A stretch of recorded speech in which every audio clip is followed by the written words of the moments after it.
नमस्कार विद्यार्थी मित्रांनो, डी.आर.टी. लेक्चर्सच्या यूट्यूब चॅनलमध्ये आपल्या सर्वांचे हार्दिक स्वागत आहे. पाठीमागच्या लेक्चरला आपण या चॅनेलच्या माध्यमातून विविध प्रकारच्या भरती परीक्षा, त्या परीक्षेच्या संदर्भातील महत्त्वाचे अपडेट, त्याचबरोबर परीक्षेच्या संदर्भामध्ये विचारले जाणारे विविध प्रश्न, यामध्ये चालू घडामोडी आणि भूगोल या विषयाशी संबंधित असणारे प्रश्न आपण पाठीमागच्या काही लेक्चर्समध्ये बघितले होते. आजच्या लेक्चरला आपल्याला अशाच प्रकारच्या महाराष्ट्र शासनाच्या एका महत्त्वाच्या विभागाच्या अंतर्गत जी महत्त्वाची भरती परीक्षा आयोजित केलेली आहे, त्या भरती परीक्षेच्या संदर्भामध्ये आपल्याला या ठिकाणी ज्या माहिती बघायची आहे की एक चांगल्या प्रकारची संधी, जे विविध प्रकारच्या स्पर्धा परीक्षांच्यासाठी जे उमेदवार तयारी करत आहेत त्यांच्यासाठी एक चांगली संधी चालून आलेली आहे. त्यासाठीच आपण या ठिकाणी आजच्या लेक्चरला या जाहिरातीच्या संदर्भात माहिती बघायची आहे. या जाहिरातीसारख्याच इतर महत्त्वाच्या जाहिराती, भरती परीक्षा याच्या संदर्भातील अपडेट आपण या चॅनलच्या माध्यमातून बघत आहोत. त्यामुळे तुम्ही अजून चॅनल सबस्क्राईब केला नसेल, सबस्क्राईब करा आणि तुमच्या इतर मित्रांच्यापर्यंत हा चॅनल शेअर करा की जेणेकरून त्यांना या माहितीचा फायदा होईल. आजच्या लेक्चरला आपल्याला महाराष्ट्र शासनाच्या जे सार्वजनिक बांधकाम विभाग आहे, ज्यालाच आपण PWD असं म्हणतो, त्या सार्वजनिक बांधकाम विभागाच्या अंतर्गत जी भरती परीक्षा जाहीर करण्यात आलेली आहे, त्या भरती परीक्षेच्या संदर्भामध्ये महत्त्वाची माहिती बघायची आहे. महाराष्ट्र शासनाच्या मुख्य अभियंता यांचे कार्यालय, सार्वजनिक बांधकाम प्रादेशिक विभाग मुंबई, बांधकाम भवन, 4था मजला, 25 मर्जपण पथ फोर्ट या ठिकाणाहून जाहिरात प्रसिद्ध झालेली आहे. 2023मधील जाहिरात सार्वजनिक बांधकाम विभागातील एकूण 14 संवर्गातील जवळपास 2109 पदांच्यासाठी सरळ सेवा भरती परीक्षा आहे. ही जी भरती परीक्षा मुख्य अभियंता सार्वजनिक बांधकाम प्रादेशिक विभाग मुंबई यांच्या कार्यालयाकडून महाराष्ट्रातील जे सर्व जिल्हे, त्या सर्व जिल्ह्यांच्या केंद्रावरती ऑनलाईन स्वरूपात घेण्यात येणार आहे. आता या संदर्भातील असणारी महत्त्वाची आपल्याला पदे बघायची आहेत. पहिलं पद जे आहे ते कनिष्ठ अभियंता स्थापत्य विभागातील आहे. नियुक्त प्राधिकरणाचं नाव आहे सार्वजनिक बांधकाम विभाग मुंबई मंत्रालय. एकूण 532 पदं आहेत कनिष्ठ अभियंता स्थापत्य विभागातील. यासाठी स्केल असणारे 41,800 रुपये ते 1,32,300 अधिक महागाई भत्ते व शासनाप्रमाणे इतर देय भत्ते. आता हे जे सर्व आहेत हे गट ब संवर्गातील जी पदं आहेत त्यांच्यासाठी वेतन सारखंच असेल. मग याच्यामध्ये दुसरं पद आहे कनिष्ठ अभियंता विद्युत, गट ब संवर्गातील. याचंही कार्यक्षेत्र असणार आहे ते म्हणजे सार्वजनिक बांधकाम मंत्रालय मुंबई याच्या अंतर्गत असणारे हे पद आहे. जवळपास 55 जागा आहेत. तिसरं पद आहे कनिष्ठ वास्तुशास्त्रज्ञ, गट ब संवर्गातील पद. हे जे पद आहे हे पदही सार्वजनिक बांधकाम विभाग मंत्रालय मुंबई या ठिकाणचं असणार आहे.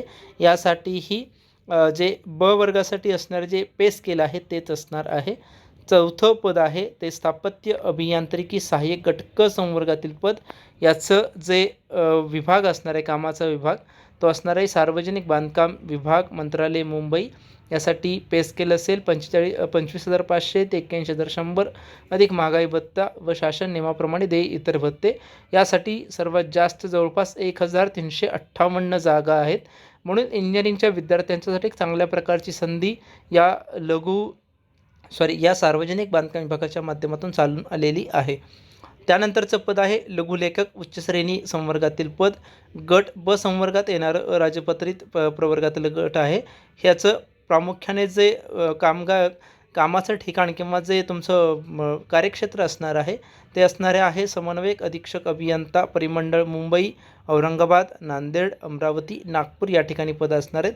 यासाठी मुंबईला 2 जागा आहेत, औरंगाबादला 1 आहे, नांदेडला 2 आहेत, अमरावतीला 2 आहेत, तर नागपूरला 1 जागा आहे. त्यानंतरचं लघुलेखक निम्न श्रेणीतील गट संवर्गातील पद. हे पद समन्वयक अधीक्षक अभियंता सार्वजनिक बांधकाम परिमंडळ नागपूर या संदर्भातील असणारं पद. हे जसं नागपूरला आहे तसंच त्या ठिकाणी नांदेडलाही पद आहे. जवळपास एक पद दोन्ही ठिकाणी असलेलं पाहायला मिळतं. 41,800 रुपये ते 1,32,300 रुपये अधिक महागाई भत्ते ह्याच्यासाठी तुम्हाला पे स्केल असणार आहे. त्यानंतरचं पद आहे उद्यान पर्यवेक्षक, संचालक उपवने व उद्याने महाराष्ट्र राज्य मुंबई. यासाठी पे स्केल असेल 35,400 रुपये ते 1,12,400 रुपये अधिक महागाई भत्ते व इतर शासन नियमाप्रमाणे देय भत्ते. एकूण 12 जागा याच्यासाठी आहेत. त्यानंतरचं पद आहे सहाय्यक कनिष्ठ वास्तुशास्त्रज्ञ, गट क संवर्गातील पद. मुख्य वास्तुशास्त्रज्ञ महाराष्ट्र राज्य मुंबई. या ठिकाणचं त्यांचं कार्यक्षेत्र असेल. यासाठी पे स्केल असेल 62,000 ते 1,01,600 रुपये अधिक महागाई भत्ते व शासन नियमाप्रमाणे इतर देय भत्ते. एकूण 9 जागा याच्यासाठी आहेत. त्यानंतरचं पद आहे स्वच्छता निरीक्षक, सार्वजनिक बांधकाम विभाग मंत्रालय अंतर्गत येणारं पद.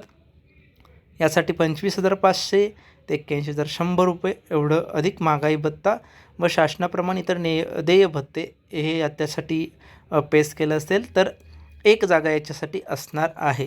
त्यानंतरचं आहे वरिष्ठ लिपिक घटक संवर्गातील पद आहे. हे पद जे आहे समन्वयक अधीक्षक अभियंता सार्वजनिक बांधकाम परिमंडळ औरंगाबाद, नांदेड, नागपूर, पुणे, नांदेड यासाठी असणारं हे पद आहे. यासाठी 25,500 ते 81,100 अधिक महागाई भत्ता व शासन नियमाप्रमाणे इतर देय भत्ते याच्यासाठी तुम्हाला पे स्केल असेल. आता यासाठी जर बघितलं तर औरंगाबादला 13 जागा आहेत, नांदेडला 1 जागा आहे, नागपूरला 10 जागा आहेत, पुण्याला 2 आहेत, तर नांदेडला 1 जागा आहे. असे त्याच्या जागा असणार आहेत. आता नांदेडची जी दुसरी जागा आहे अधीक्षक अभियंता नांदेड प्रादेशिक विद्युत मंडळ सार्वजनिक बांधकाम विभाग नांदेड या ठिकाणची जागा आहे. त्यानंतर आहे प्रयोगशाळा सहाय्यक घटक संवर्गातील पद आहे. याच्यासाठी पे स्केल असेल 21,700 ते 69,100 रुपये अधिक महागाई भत्ते व शासन नियमाप्रमाणे इतर देय भत्ते आहेत.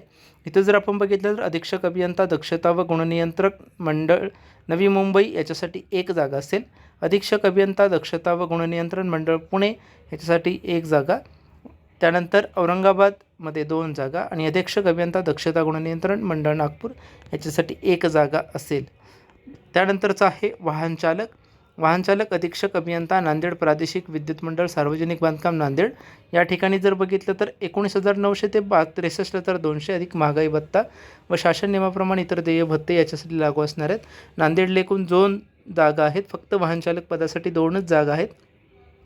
स्वच्छ गड्ड संवर्गातील सार्वजनिक बांधकाम विभाग मंत्रालय मुंबई या ठिकाणी 15,000 ते 47,600 रुपये पे स्केल असेल.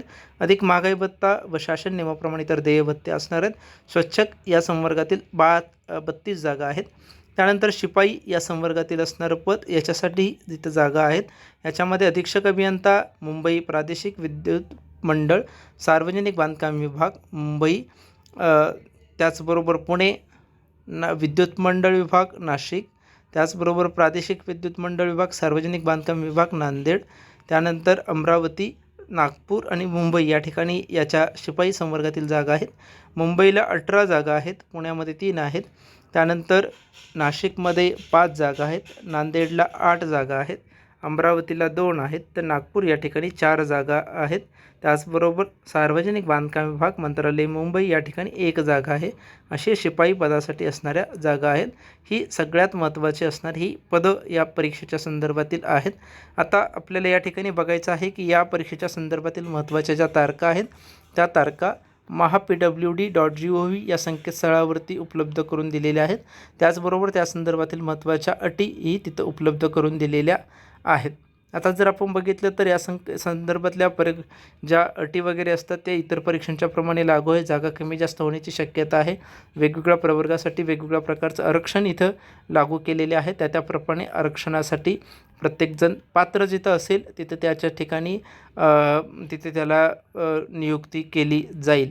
आता पदाच्या निवडीच्या संदर्भातील आवश्यक कागदपत्रे महत्त्वाच्या अटी या जाहिरातीत दिलेली आहे. तुम्ही जाहिराती सविस्तर वाचून त्या ठिकाणी त्याची माहिती तुम्ही बघू शकता. आता उमेदवारांनी परीक्षेसाठी स्वतःच्या खर्चानं जायचं आहे. कोणत्याही प्रकारचं इथं भत्ता दिला जाणार नाही. पात्रता काय बघा, पहिली पात्रता भारताचा नागरिक, दुसरी पात्रता आहे ती म्हणजे वयोमर्यादा गणण्याचा दिनांक अर्ज स्वीकारण्याच्या अंतिम दिनांकापर्यंत असेल. विविध राजपत्रित प्रवर्ग व उपप्रवर्गासाठी कमाल आणि किमान मर्यादा दिलेली आहे. अमागास प्रवर्गासाठी कमीत कमी 18 ते जास्तीत जास्त 40 वर्ष वय. मागासवर्गीय आणि अनाथ आर्थिकदृष्ट्या दुर्बल याच्यासाठी कमीत कमी 18 ते जास्तीत जास्त 45 वर्ष. प्रावीण्यप्राप्त खेळाडू याच्यासाठी कमीत कमी 18 ते जास्तीत जास्त 45 वर्ष.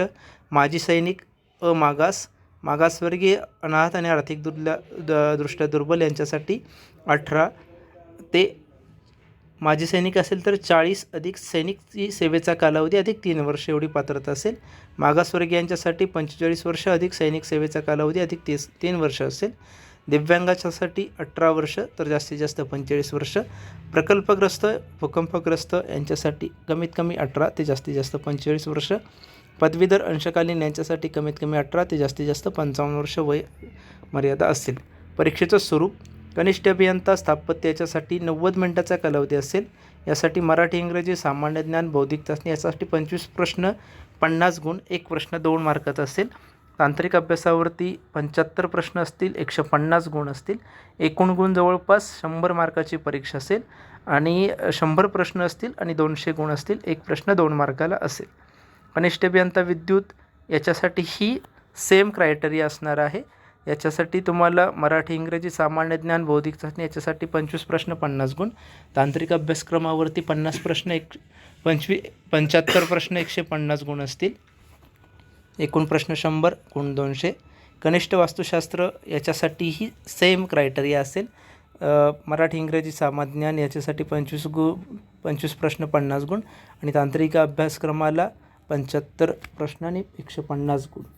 त्याचबरोबर स्थापत्य अभियंता लघुलेखक याच्यासाठी फक्त वेगळ्या प्रकारचा क्रायटेरिया. मराठीसाठी 15 प्रश्न 30 गुण, इंग्रजीसाठी 15 प्रश्न 30 गुण, सामान्य ज्ञान याच्यासाठी 15 प्रश्न 30 गुण, बौद्धिक चाचणी 15 प्रश्न 30 गुण, व्यावसायिक परीक्षा 80 गुणाची, अशी एकूण 200 गुणांची परीक्षा असेल. लघुलेखक याच्यासाठी सेम क्रायटेरिया. जसा लघुलेखक उच्च श्रेणी याच्यासाठी आहे तसा लघुलेखक निम्न श्रेणी याच्यासाठी आहे. कालावधी 200 गुणांच्यासाठी 45 मिनिटाचा कालावधी आहे. उद्यान पर्यवेक्षक याच्यासाठी मराठीसाठी 25 गुण 50 प्रश्न, तांत्रिक अभ्यासक्रमावरती 75 प्रश्न 150 गुण असतील. म्हणून 100 गुणांच्या पैकी 100 प्रश्न आणि 200 गुणांची परीक्षा असतील. वास्तुशास्त्रज्ञ 90 मिनिटाचा एकूण कालावधी असेल. याच्यासाठी मराठी, इंग्रजी, सामान्य ज्ञान, बौद्धिक चाचणी याच्यासाठी 25 प्रश्न 50 गुण असतील. तांत्रिक अभ्यासक्रमावरती आधारित 75 प्रश्न आणि 150 गुण असतील. स्वच्छता निरीक्षक 90 मिनिटाचा कालावधी आणि जसा आपण बघितलं की वास्तुशास्त्रज्ञ याच्यासाठी सेम क्रायटेरिया जसं दिलेलं आहे तसाही स्वच्छता निरीक्षक याच्यासाठी असेल. वरिष्ठ लिपिक याच्यासाठी जो कनिष्ठ लिपिक याच्यासाठी असणारी जी महत्त्वाची अटी आहेत त्यासाठी असतील. मराठी, इंग्रजी, सामान्य ज्ञान याच्यासाठी प्रत्येकी 25 प्रश्न असतील आणि प्रत्येकी 50 गुण असतील. बौद्धिक चाचणी याच्यासाठी सेम असेल. असे एकूण याचे 4 विभाग असतील. 4 विभागासाठी 25 प्रश्न असणार आहेत. एकूण 100 प्रश्न आणि 200 गुण असतील. प्रयोगशाळा सहाय्यक याच्यासाठी 90 मिनिटाचा कालावधी. याच्यासाठी मराठी, इंग्रजी, सामान्य ज्ञान, बौद्धिक चाचणी प्रत्येकी 10 प्रश्न, असे एकूण 40 प्रश्न 80 गुण आणि तांत्रिक अभ्यासक्रमावरती असणारे 60 प्रश्न 120 गुण असणार आहेत. महान चालक याच्यासाठी मराठी, इंग्रजी, सामान्य ज्ञान, बौद्धिक चाचणी याच्यासाठी प्रत्येकी 15 गुण, 15 प्रश्न 30 गुण असतील आणि व्यावसायिक परीक्षा 80 गुणाची असेल. स्वच्छक याच्यासाठी मराठी, इंग्रजी, सामान्य ज्ञान, बौद्धिक चाचणी यासाठी प्रत्येकी 25 गुण, 25 प्रश्न 50 गुण असतील. असे 100 प्रश्नांची प्रश्नपत्रिका असेल आणि 200 गुण असतील. शिपाई पदासाठीही मराठी, इंग्रजी, सामान्य ज्ञान, बौद्धिक चाचणी याच्यासाठी प्रत्येकी 25 प्रश्न 50 गुण असतील. असे एकूण 100 प्रश्न आणि 200 गुणांची परीक्षा असेल. परीक्षा ही ऑनलाईन पद्धतीनंच घेण्यात येईल. आता हे जे ऑनलाईन पद्धतीने घेतल्यानंतर याच्यासाठी प्रत्येक प्रश्नपत्रिकेत प्रश्नास अधिकाधिक 2 गुण ठेवण्यात येणार आहेत. हे प्रश्न ऑब्जेक्टिव्ह टाईप असतील. त्याचबरोबर मल्टिपल चॉईस क्वेश्चन याच्यामध्ये असणार आहेत. याच्यामध्ये एकूण परीक्षेच्या जे मार्क आहेत त्या मार्काच्या जवळपास 45% गुण प्राप्त करणं आवश्यक आहे. तेच उमेदवार निवडीस पात्र राहतील. आता हे जर आपण बघितलं तर प्रश्नपत्रिकेतील प्रश्नाबाबत उमेदवारांना जर हरकती असतील तर 100 रुपयांचं त्या ठिकाणी शुल्क आकारलं जाईल आणि त्यानुसार त्या प्रश्नपत्रिका परत रिचेकिंगला तुम्हाला पाठवता येतील. जी कागदपत्रं आहेत तेच कागदपत्र अर्जातील नावाचा पुरावा, वयाचा पुरावा, शैक्षणिक अर्हतेचा पुरावा, मागासवर्गीय असल्याचा दाखला, आर्थिक दुर्बल असल्याचा दाखला, इतर विविध सर्व कागदपत्रे इथे दिलेली आहेत. तुम्ही इथं बघू शकता. त्याप्रमाणे तुमची कागदपत्र तुमच्याकडे आवश्यक असणार आहेत. जवळपास 17 कागदपत्रे इथे दिलेली आहेत. ती कागदपत्र प्रमाणपत्र तुमच्याकडे अर्ज भरतावेळी असणं आवश्यक आहे. अर्ज हे ऑनलाईन पद्धतीने घेण्यात येणार आहेत. ते संकेतस्थळावरती तुम्हाला त्या ठिकाणी उपलब्ध होतील. तिथं तुम्ही जाऊन ते अर्ज भरू शकता. आता हे अर्ज करत असताना तुम्हाला जिल्हा परीक्षा केंद्राची निवड करायची आहे आणि त्या ठिकाणीच तुम्ही परीक्षा देऊ शकता. एकदा तुम्ही अर्जाची जिल्हा केंद्राची निवड केली की त्या ठिकाणी तुम्हाला नंतर बदलता येणार नाही. परीक्षा फी खुल्या प्रवर्गासाठी 1000, त्याचबरोबर मागासवर्गीय, आर्थिक दुर्बल, दृष्ट्या अनाथ, दिव्यांग यांच्यासाठी 900 रुपये, माजी सैनिक, दिव्यांग माजी सैनिक यांच्यासाठी परीक्षा फी नाही. त्याचबरोबर इतर चार्जेस तुमचे असतील ते तुम्हाला द्यावे लागतील. आता महत्त्वाच्या तारखा. अर्ज सादर करण्याची महत्त्वाची तारीख 16/10/2023 रोजी सुरुवात होईल, तर 6/11/2023 रोजी याची म्हणजे 6 नोव्हेंबरपर्यंत तुम्ही त्या ठिकाणी अर्ज करू शकता. तुम्हाला परीक्षा शुल्कही भरण्यासाठी फक्त 16/10/2023 ते 7/11/2023 तुम्हाला या ठिकाणी परीक्षा शुल्क भरायचं आहे. परीक्षेची दिनांक ही या विभागाच्या अधिकृत संकेतस्थळावरती तुम्हाला उपलब्ध होईल. आता इथं जे महत्त्वाच्या सूचना आहेत त्या सूचना दिलेल्या आहेत. तुम्ही त्या ठिकाणी सर्व सूचना तिथे बघू शकता. या संदर्भात तुमच्या काही शंका असतील तुम्ही कमेंट बॉक्समध्ये लिहू शकता. व्हिडिओ आवडल्यास लाईक करा, शेअर करा आणि जास्तीत जास्त सबस्क्राईब करा. थँक्यू.